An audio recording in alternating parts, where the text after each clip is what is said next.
রথযাত্রা উপলক্ষে রাজ্য সরকারের পক্ষ থেকে পশ্চিম বর্ধমান জেলার 4টি রথযাত্রা কমিটির হাতে 5 লক্ষ টাকা করে আর্থিক অনুদান তুলে দেওয়া হল।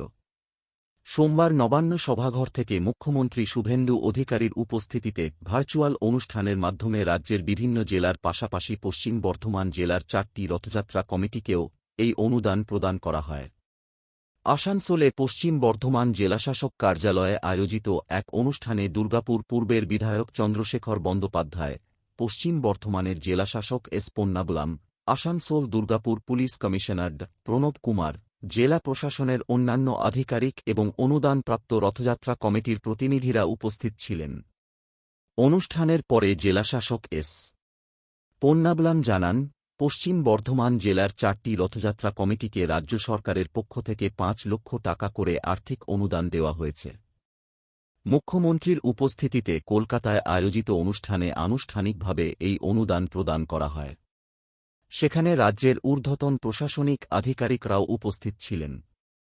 জেলার অনুদানপ্রাপ্ত কমিটিগুলির প্রতিনিধিদের উপস্থিতিতেই জেলা স্তরের কর্মসূচির আয়োজন করা হয়। জেলাশাসক আরও বলেন, সরকারের নির্দেশ অনুযায়ী বিভিন্ন রথযাত্রা কমিটি এলাকায় একটি করে হেল্প ডেস্ক তৈরি করা হবে।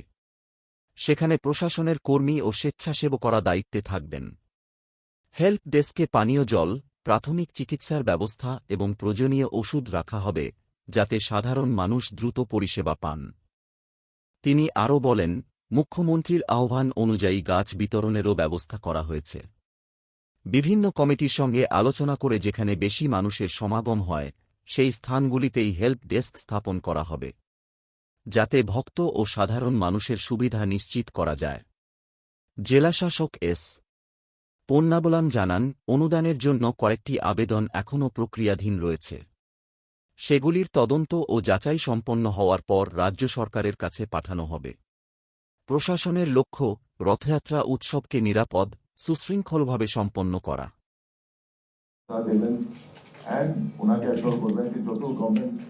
বিতরণ করার সময় ডাকবো। রথযাত্রা একটা খুব রিলিজিয়াস ও কালচারাল সিগনিফিকেন্স আছে পশ্চিমবঙ্গে। আর প্রায় আমার 36 বছর চাকরিতে আমি দেখেছি যে পশ্চিমবঙ্গে রথযাত্রা হয়, কলকাতাতে হয়। পশ্চিমবঙ্গ সরকারের একটা নতুন উদ্যোগ এই বছরে আমাদের রাত কমিটিগুলো আছে, রাত কমিটিগুলোকে আমাদের ডিস্ট্রিক্টে কয়েকটা কমিটিগুলোর হাতে আজকে ওই ফিনান্সিয়াল অ্যাসিস্ট্যান্স আর্থিক অনুদান 5 লাখ করে রথযাত্রা কমিটি, 4টে রথযাত্রা কমিটি আমাদের জেলা থেকে আজকে গভর্নমেন্ট অফ ওয়েস্ট বেঙ্গল পক্ষ থেকে দেওয়া হলো। আজকে এই অনুষ্ঠানে মাননীয় মুখ্যমন্ত্রী স্যার নবান্ন সভাগার থেকে উনি আরও সিনিয়র অফিসাররা ছিলেন ওখানে। আর এখানে আমাদের জেলাতে 4টে কমিটিকে আমরা মাননীয় বিধায়ক সিপি স্যার আরও কমিটি প্রতিনিধিরা ছিলেন। 4টে কমিটি আমাদের সিলেকশন হলো, যেটা ইস্কন দুর্গাপুর, আর শ্রী শ্রী গৌরঙ্গ মন্দির মা अन्नपूर्णा बंदारा, ইস্কন আসানসোল, শ্রী শ্রী জগন্নাথ মন্দির সমিতি মামরা দুর্গাপুর। এই 4টে কমিটিকে আজকে 5 লাখ করে অনুদানটা দেওয়া হলো। আরও আমরা রথযাত্রা কমিটিগুলোতে সঙ্গে আলোচনা করে ওখানে আইএনসিএ দপ্তরের নির্দেশে একটা আমরা প্রশাসনের পক্ষ থেকে একটা হেল্প ডেস্ক বানানো হবে। ওই হেল্প ডেস্কে আমাদের সিভিল আর পুলিশ এবং হেলথ ইনাদের প্রতিনিধিরা থাকবেন। আর আজকে মাননীয় মুখ্যমন্ত্রী স্যার বলেছিলেন কয়েকটা গাছও বিতরণ করা হবে বলে, ওখানে আমরা গাছ বিতরণেরও ব্যবস্থা রাখা হবে।